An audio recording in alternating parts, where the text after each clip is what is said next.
Well, I'm here today with Kim Gable, and Kim's an anchor person on KDKA, and I appreciate you being here. Of course. It's something that we've been looking forward to. We have. So if you could just tell us a little bit about yourself, that would be terrific. Yeah. So, yeah, I'm a storyteller. You know, and for 31 years now, I've been in the broadcast industry as a reporter and an anchor. You know, I like to say Bethel Park is not my hometown. I'm not a native of Bethel, but, you know, we've been here for exactly 20 years now. It'll be 20 years this Christmas. When we found out we were having twins, we moved out of the city and were looking for a fantastic school district and a great community with a lot of connections. And we settled in Bethel Park, not knowing a soul, not knowing anyone. So, you know, I had a full-time career in broadcasting at the time. And, you know, we've been here ever since. And I just really consider myself, you know, part of the community. Like, this is my home now. You know, a couple of things have happened with my career. I was at Fox News when we moved here to Bethel, and you know, you have certain expectations about like how your life path is going to go. Well, one day, you know, I came back from maternity leave, and we were all working for Fox, and they brought us all into the conference room and said, "This is it. That's the end of Fox We're selling News. out. This is the end of Fox 53 News as we knew it in Pittsburgh at the time." So we had just moved into a beautiful new home in Bethel Park. We just had hired a nanny because I had, you know, anticipated going back to work full time, right? You know, my husband and I, we have dual incomes. And, you know, I said, I'm going to take a break. I'm going to take a beat. I'm going to, you know, step back and reevaluate, you know, where my life is right now and if I want to go back full time. And decided never to go back full time, and I'm still not a full time contracted employee. I'm actually a part time freelancer.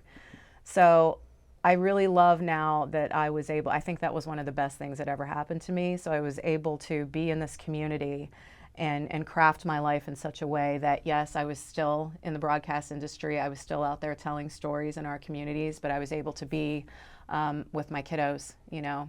I was able to be there for all of the plays and all of the musical performances at Bethel Park. I was able to be deeply entrenched in the PTO and an active member. I used to say I used to live at William Penn. You know, they should have had a cot for me there, right?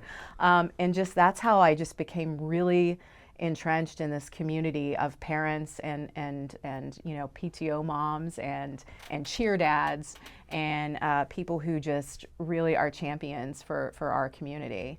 And you know, as we were just haphazardly looking around in different areas of the South Hills to make home, you know, I just really think this was meant to be. So even right now, you consider yourself just part-time? I do. And people were like, I see you all the time. That's you know, right. you're on all the time. And it appears as such because I am on for a long stretch of time. Right. But again, I'm not there 8 hours a day, 40 hours a week most of the time. I mean, it's a little less than that. So what time, because you're on at 5 o'clock? So I anchor the 4 and I anchor the 6 o'clock news. Okay. And I do stories for the 5 and the 7:30. So most of us who work there and who are anchors, we do anchor at least 2 newscasts a day, whether it's the noon and 4 or the 4, you know, Christine does the 4 and 5, Ken does the 5, I do the 6 with Ken. So you see our faces a lot, and it appears that we're there a lot more than we actually are. Yeah. But now, how much do you have to prepare before the show starts? yeah, so the great thing is we have, unlike here, we have teleprompters, right? And so You do? we do, yes. We're reading off of teleprompters. So we go in. My typical day is, you know, I go in a couple of hours before the 4 o'clock starts, and I start reading through my scripts, and we make our scripts our own. So the last eyes on our scripts, on the stories that we're telling, are the eyes of the anchors. So we like to put things in our own voice, in our own style. We have producers and writers who write most everything for us. Okay. And then, you know, we write some stories of our own, and, you know, I get ready and we go on the air. The great thing is, though, all of the anchors at KDKA and most of the other stations too, we're out there in the communities telling stories. I have a weekly segment called On a Positive Note, where Bethel Park has been featured multiple times for good. multiple things. Jim Cromie and I have Okay. a relationship that, he shares stories with me about what's happening in the school districts.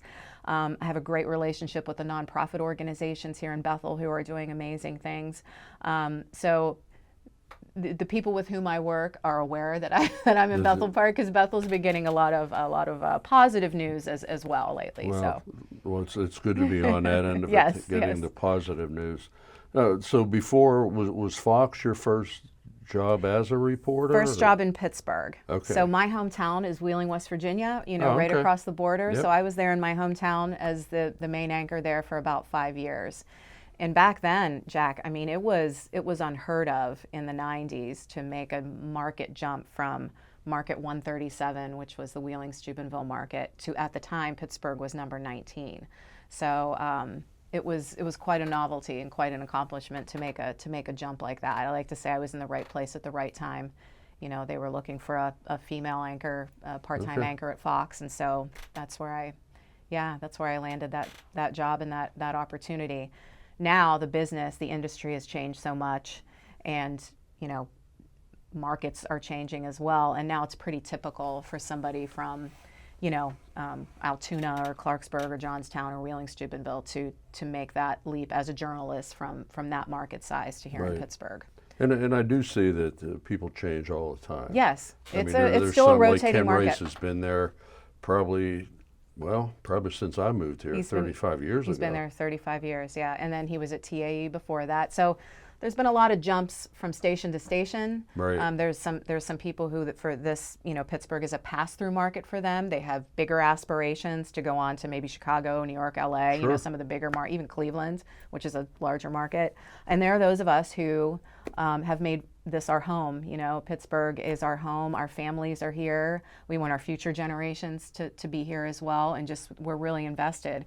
And though a lot of us, especially Ken, Christine, myself, I would like to say we could have gone to those bigger places. And people always ask me why. I'm like, I'm home. Because you're happy. I'm happy. I'm where home. you're at and content. Yeah. So before you got into journalism, what school did you go to, or? So I went to a wonderful communications school called West Liberty University, right in the Northern Panhandle, right near Bethany College. They had a great TV studio, just like this. I mean, it was, and then I had a professor who I needed a couple of extra credits for my public relations degree, and he said, why don't you I just have a feeling that you'd be really good, why don't you try anchoring the college newscast? I'm like, no, I'm going to get my degree in public relations. I have no interest in being on television and I needed those credits though to graduate, right? And so that's an example that I like to tell people. Sometimes others see something within yourself that you don't initially recognize.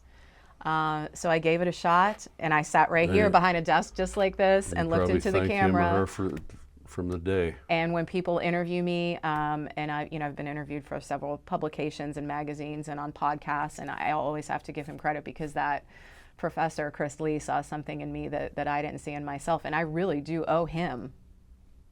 Yeah. As the person who helped launch my career in broadcasting. So. And I make him aware of that too. He's aware of my gratitude. So he's still around then? He's still teaching. Yeah, he's semi-retired, but he's still teaching and sending more talented, skilled people into the business, both in front of and behind the camera. Yeah. Now, how do people get into broadcasting? If some of our people out there would say, I'd like what she does. Yeah. What do I do? Yeah, Where do and I I go do. to school or? I do mentor a lot of young people who are aspiring journalists, and a lot of parents come up to me whose kids are getting ready to graduate, and they might want to go into, pursue the communications realm within, their collegiate path. So it still is a degree-based business. To be on air, you still do need that, at least a bachelor's degree. In either communications, so it depends on the school. So, some schools call it just a broad communications degree, right? So that could be radio, TV, maybe a little bit of marketing and PR. Some have just a course load that's just broadcast journalism. So it's communications, it's broadcast journalism. Some schools now call it multimedia resources. So anything that you can actually, while you're in college, get behind a mic, get behind a camera, get in front of a camera. So you want opportunities where you have like hands-on curriculum that is going to get you that experience. Right. You know, and I find a lot of, and they're catching up now, but there are a lot of colleges and universities who don't give their students that opportunity. So they graduate and they come out and they have no idea how to do a stand-up, or they have no idea Right. how to properly tell a story and put a package together, or they have no idea how to operate a camera, or even how to write a story, Yeah. right? Because we still have, you know, print is still out there. I know Well, the newspaper industry has it changed, is. but yeah, but now it's more web-based, right? So our stories are out there in different formats Right. and on different platforms, and so and you know, now you can major in social media sciences now. So that has all changed since I've been in the industry. You know, how many things have opened up just from like sporting. You know, everyone broadcasts high school football games now. They'll do. I have a grandson he's 8 years old, and they had someone broadcasting his game for Bethel last Saturday. So if you want to do that, there's a lot of opportunities, and all the way up the line from colleges, because now colleges pretty much any sport is broadcast because there's so many stations out there. Yeah, and there's, like I said, there's so many more opportunities. Like you point out, it's gotten so much broader. Oh yeah. Right?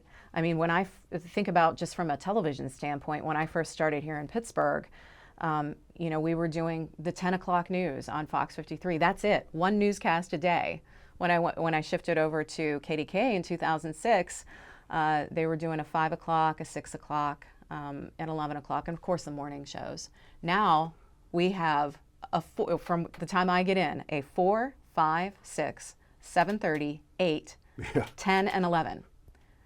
So KDK is pretty much on the air doing some type of news, some type of information, almost, you know, 16 hours a day to generate those advertising dollars. So, you know, if you can sell something, if you can sell a time slot and put a newscast there, you know, it's advantageous from that business standpoint too. And that's why there is so much content out there everywhere, radio, TV, you know, social media, is because there's that opportunity to put those advertisers behind that content. Yeah. I mean, the problem that I see is if I turn on the news at 5 o'clock or whatever it might be, probably, and it's unfortunate, but I guess the society we live in, the first 5 or 6 stories are going to be negative. We do so much more than, you know, the car crashes and the murders, and people need to know about that because those have impacts on people's lives, right?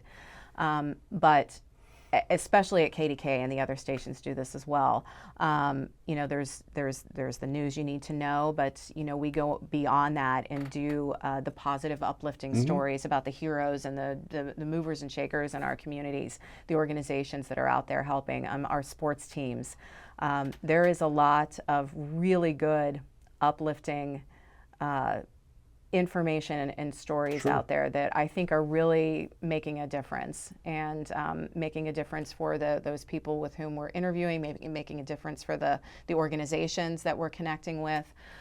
So at least from a standpoint at KDKA, we really like to say and prove that we are out there in your community and we're taking action. Well, I mean, I watch PTL. So yeah, whether they're guests on one of our magazine-style shows, which is Pittsburgh Today Live and Talk Pittsburgh, which airs at 3, or during one of our, you know, regularly scheduled newscasts, you know, we're getting out there and telling those stories that are really making a difference in communities, and I'm really proud to be part of that. And you know, and we're certainly glad to have you on here. Speaking just for myself. So what do you do for fun when you're not? And we'll talk about your charities. But what do you do for fun? You know what? Since we moved here and since they were babies, we are travelers. We are world travelers. We've taken our kids all over the world. So I like to say, if I'm not planning a trip or on a trip, like I get restless. Okay. So we love to travel. So I would say we're globetrotters. That's my hobby. Okay.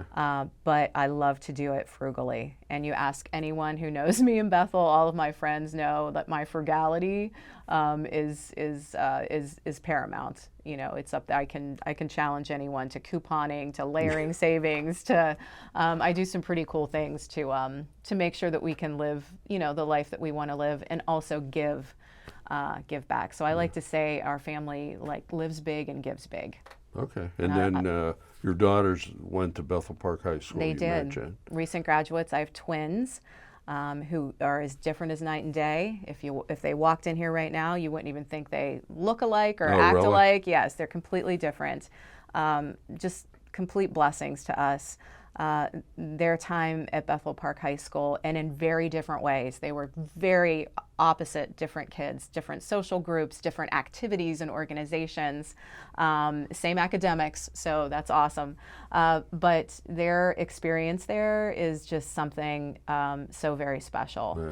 And you know, they've gone on to Pitt and Duquesne, so they're staying So they're here not local even too. in the same school. They're not even in the same school. But, you know, they were cheerleaders. My daughter Maris was the captain of the comp squad here. She started her own charity initiative at Bethel Park High School called Pajama Pals, which we can talk about in a little bit. And yeah, I mean, they were, again, deeply involved, deeply entrenched. And, you know, as they move on with their collegiate paths, I'm missing that. You know, that was such a part of my identity, Sure. being a Bethel Park cheer mom, a Bethel Park, you know, school mom.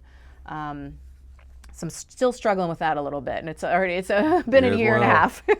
And I thought the same with, you know, my daughters were majorettes and they were Bethettes and so on, and we made our, you know, thousands and thousands of hoagies like anybody else does if they're in the band. And then, you know, so they went on their they went on to their careers.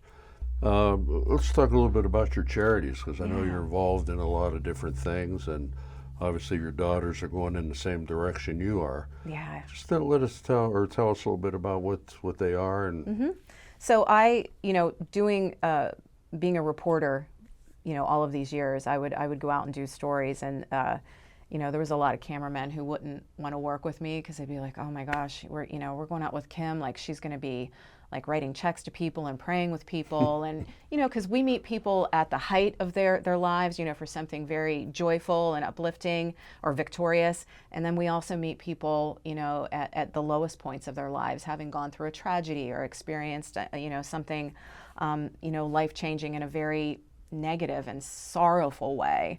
And so, you know, as reporters, we're supposed to be balanced and not get our emotions involved. Right. I've never been that kind of reporter. And I don't, you know, I was not one of those to sort of shed my emotions and put that wall up. So I started making these connections with people, and you know, I would stand there and pray with them for a few seconds, or connect them with social services resources in their communities to get them back on their feet. And you know, I would come back and say, man, I wish there was something I could do on a larger scale to help more people. You know, maybe, I just help that individual person there with some information or with some financial, you know, with a little financial boost or with some words of encouragement. But I wanted to do that on a larger scale. And about 8 years ago, I found out that there was already this pre-existing organization. It just had one chapter called Inspired Women Paying It Forward. So think about a giving circle, right? So it's a bunch of women who get together, and you choose 3 charities, 3 501c3 organizations from a hat. That a director from that organization gets 5 minutes to stand up and do their pitch, to tell their story, to shine a light on the work that they do. And these are smaller 501c3s, smaller organizations that may not get those big dollars or all of the, you know, the attention that like the United Way and McDonald's House and things like that already get. So we get to learn about these organizations, and then the membership votes, and whoever gets the most votes wins. $100 directly from each member goes to that organization. So we are not a 501c3. We're just kind of a pass-through. So we get women together. We call it networking with a higher purpose. So there's a networking component to it, but primarily we are there to give. So my organization has 65 women, so that charity gets $6,500 in a matter of 1 hour, and we meet quarterly. So it's $400 How do a year. people apply for that? So we have a website. So when I first went to that meeting, and this was in the North Hills, this was in Cranberry. So I'm one of those people who crosses bridges and rivers because I heard about this concept and I said, I really want to see this. So there was just one chapter, and the director of that chapter happened to say, hey, we really want to start a chapter in the South Hills. If anyone wants to stick around after the meeting, who might be from the South Hills area or knows anyone in the South Hills, we'd love to talk to you. So by no means did I have time to do anything back then. I was still working, and I had little kids, and but wouldn't you know it, I left that meeting pledging to be the director of the brand new chapter in the South Hills. Right. Yeah. So who did I wrangle first to be our founding members? My mom friends in Bethel Park, who are already out there doing amazing outreach and charity work anyway. We surround ourselves with people who are big givers. So that was, 8 years ago. And so we were the second chapter in Pittsburgh. Now there's 7. Oh, but you're the only one still in the South Hills? So they're all over the place. Yeah. So there's one in Sewickley, for example. There's one in Westmoreland County. There's so we do it strategically and geographically so that we can draw women from those communities. So we draw from the Bethel, the Peters, the Upper St. Clair, the South Park area, Washington. Yeah. So different groups apply, and then you sit down as a group and you literally just pull their names out of a hat? Yeah, we welcome any 501c3 to come to tell us their stories, tell us what they're doing, and then we vote. So if 5 or 6 nonprofits happen to show up, we pull 3 from a hat, and unfortunately those other 2 don't get to tell their story. But you know what? They come back. Okay. And so they come back because this is quarterly, so they can come back. They can. And we find that if you come back and if you're consistent enough, you're gonna eventually win, because we like to spread the wealth, right? Sure. Yeah. And what kind of places? What's a typical person that applies? So what would they be applying for? Is it a specific area that they have to look for? So the nonprofits who are hoping to win. Yes. So they don't necessarily have to be in the South Hills, but most of our nonprofits that come are from like the Washington and South Hills areas. So all they have to do, so it's Inspired Women Paying It Forward. So we give money to nonprofit organizations that promise to earmark those funds that we're giving them to women and girls in need. So it might be an organization that deals with all genders and all ages, but they just have to promise to earmark the money that we give them for women and girls initiatives. So as long as they do that, and we're not out there policing them or following them around to make sure they do it, but they give us proof of, look at what we were able to buy. We were able to buy these desks for these kids who were sitting on a dirt floor and learning in Appalachia. We were able to, get diapers to these mothers who had no way to get diapers for their children. So there's so much need out there, and the needs can be, from food insecurity to, something like diapers for kids, diapers for adults. There's so much need, and there's so much outreach, and we're able to fill the gaps in a little way. But when you look at the collective approach that we're doing, right, all of these women coming together, instead of just me giving $100 check to this charity, it's 65 women doing it. Right. So it's $6,500, and that's just our chapter. Multiply that by 7, because all of the chapters are meeting quarterly. So the women that are with us now, I like to say, if you stay with us for another probably 2 years, if we do the math, we will have given $1 million collectively. There are so many dynamic, talented, business leaders and moms and school leaders out there right now that we would love to have on that march to $1 million with us. And I always say, if you're from Bethel and you come to one of our meetings, one of our happy hour networking events, you're going to see a lot of other familiar faces from Bethel Park, because we have several that are founding members that have been there for multiple years. And what's the website again? So It's so easy. It's inspiredwomen.com, and that's going to take you to the landing page for for the entire organization. And then you'll see my name and the director of the South Hills, and you just click on there. Yeah. Our next meeting is October 22nd, and we meet at Ballacera right now. So, Kim, where do you see yourself like 5 years from now? Yeah, I am, I'm going to be 54. I would like to say I want to be one of those trailblazing women who say, you know what, I'm going to stay on the air, and I'm going to be telling stories, for as long as they'll have me. So that's where I am right now. As you know, I mean, it's widely known even from people who aren't in the industry. There's not a lot of gals out there in their 60s, as news anchors. There are a lot of men out there. So there's part of me that wants to fight and push through that glass ceiling even further, and stay, an important and integral part of the broadcast, community in Pittsburgh. I really want to do that. And I want to keep telling those positive, uplifting stories. There are so many unsung heroes out there that deserve to be recognized, and so many organizations and people doing wonderful things. I want to keep telling those stories. I also want to make Inspired Women bigger and better. So I want there to be perhaps an expansion beyond Western Pennsylvania. I have a sister in West Virginia, in Charleston. I have friends who, say, wow, that's a really great concept. And, it's something that it's kind of like a franchise. The recipe's already there. We're not rebuilding the Big Mac. So all we're doing is opening up another franchise, right? And so I love to help, and that's what we do. So I've helped these other 6 organizations that have come after me open up their own franchise. I come for a couple of meetings, and they're like, okay, I got it, and then they run on their own. So that's how this exponential growth has been happening over the last couple of years. So I just, I see this as 100 members instead of 65 here in the South Hills for our South Hills chapter. Well, listen, I appreciate you doing our show. Yeah. I've looked forward to it for a while, as Dave would say. And thank you for being here, and best of luck to you. Thanks so much, and I hope you can hear my passion for our community.